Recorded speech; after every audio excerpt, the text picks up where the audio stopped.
Mic number 2 سے کوئی سوال ہو بھائی. السلام علیکم ذاکر بھائی. I am Joseph Fernandes working in a call centre. میرا سوال آپ سے یہ ہے کہ مجھے کئی دوست ملے جن میں سے کچھ سیاہ ہیں اور کچھ سنی. جیسے آپ نے کچھ دیر پہلے بتایا کہ جو انسان مانتا ہے کہ اللہ ایک ہے اور محمد علیہ السلام آخری پیغمبر ہیں تو میں مانتا ہوں اس بات کو. تو اگر میں یہ کہوں کہ میں مسلمان ہوں تو یہ جھوٹ نہیں ہے. لیکن مسلمان بننے کے بعد ایک نماز پڑھنا بہت ضروری ہوتا ہے اور کچھ طریقے ہیں جو دونوں ہی دوستوں نے مجھے بتائے لیکن ان کے طریقے الگ الگ ہیں. تو مجھے یہ سمجھ میں نہیں آیا کہ کس کا طریقہ میں اپناؤں کیونکہ دونوں ہی اپنے طریقوں کو صحیح سمجھتے. بھائی صاحب نے سوال کیا کہ اگر اللہ ایک ہے اس میں ماننا ہے اور محمد صلی اللہ علیہ وسلم پیغمبر ہے تو میں مانتا ہوں تو اس طریقے سے مسلمان ہوں میں. لیکن میرے دو دوست ایک شیعہ ایک سنی اور مسلمان بننے کے لیے نماز پڑھنا ضروری ہے تو کس طریقے سے نماز پڑھوں؟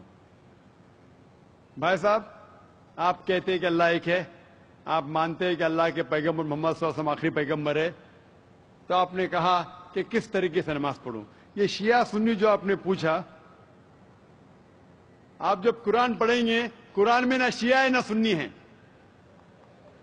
قرآن میں نہ شیعہ ہے نہ سنی ہے.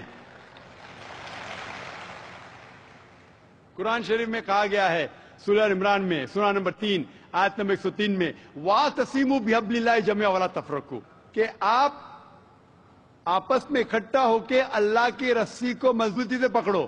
اللہ کی رسی ہے قرآن اور صحیح حدیث. تو آپ دیکھیں قرآن میں کیا لکھا ہے اور اللہ کے رسول کے صحیح حدیث میں کیا لکھا ہے. تو جو بھی آپ سے کچھ کہتا ہے اگر قرآن اور صحیح حدیث کے مطابق ہے آپ اس کی بات مانو. جو ذاکر کہتا ہے وہ بھی کچھ اہم نہیں اسلام میں, ذاکر اسلام میں زیرو ہے. جو ذاکر کہتا ہے وہ بات ماننا ضروری نہیں, لیکن جب میں قرآن کا حوالہ دیا تو آپ کو قرآن کی بات ماننا فرض ہے. جب میں صحیح حدیث کا حوالہ دیا تو آپ کو صحیح حدیث کی بات ماننا ضروری ہے. تو اسی لیے کوئی بھی شخص کچھ کہتا ہے اگر اختلاف ہے اس میں تو پھر سے رجوع ہو جاؤ قرآن اور حدیث کے پاس, کیونکہ قرآن میں لکھا ہے سورہ نساء میں سورہ نمبر 4 آیت نمبر 59 میں ورس نمبر 59 میں اطیعوا اللہ واطیعوا الرسول, اللہ کی اطاعت کرو, اللہ کی بات مانو اور اللہ کے رسول کی بات مانو. اور وہ لوگ those who have been charged with authority, جو اولو الامر ہے, وہ لوگ جو آپ کے امیر ہے. لیکن اگر قرآن اور حدیث کے پاس, اللہ اور اللہ کے رسول کے پاس, تو اگر دو شخص دو عالم کوئی بھی اگر اختلاف ہے آپ پھر سے مڑو اللہ اور اللہ کے رسول کے پاس, قرآن اور صحیح حدیث کے پاس. پھر دیکھو کہ کون سا دوست, کون سا مسلم, کون سا عالم, کون سا مولانا قرآن اور صحیح حدیث کے مطابق کہہ رہا ہے. آپ سمجھے؟ تو اس سے پتا چلے گا کہ کیا صحیح ہے. آپ بولتے ہیں کہ نماز پڑھنے کے طریقے میں اختلاف ہے. شروع میں کم از کم جو یکساں ہے وہ تو شروع کرو.